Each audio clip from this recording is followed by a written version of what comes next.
सिंध में अक्सर दरगाहनि ते फिलाए ऐं कशमकश विकाम बि आहे, पर सन ऐं सैद जी पधर ते किताब विकबा आहिनि।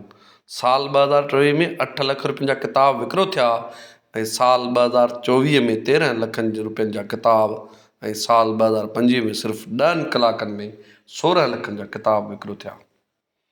सिंध जे दरगाहनि ते कतारनि में मिठाई जा दुकान लॻंदा आहिनि ऐं सन में किताबनि जूं कतारूं लॻंदियूं आहिनि।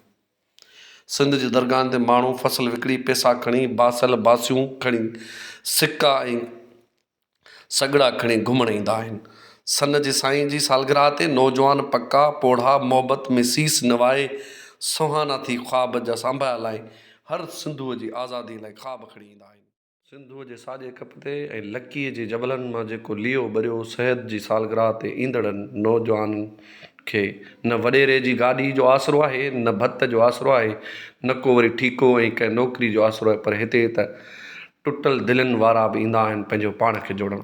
हिते धरती सां मोहबत कंदड़ ईंदा आहिनि, जेके वेनियूं बसूं फोड़ी करे गुंजाइश खां वधीक माण्हू सथे वेनियुनि जे मथां बि सोड़ियूं रखी करे पाण खे खणी ईंदा आहिनि। चाह ऐं मानी पाणी जा पैसा बचाए करे किताब ख़रीद करे वरी वापसि वेंदा आहिनि।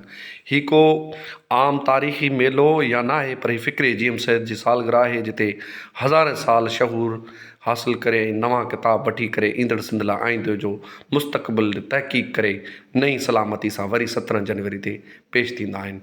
ही सिंध जो अहिड़ो मेलो आहे जिते रुॻो शहूर ऐं तइलीम ऐं वतन ऐं धरती जी मोहबत थिए थी, जितां नौजवान हज़ारे साल भले खणी रतनि जा रत वहनि था, खोल सेलनि जा सेल भरिजनि था ऐं गुम थी वञनि था सालनि जो साल, पर जीएम सैद जे इश्क में वरी सन भरिजो वञे थो।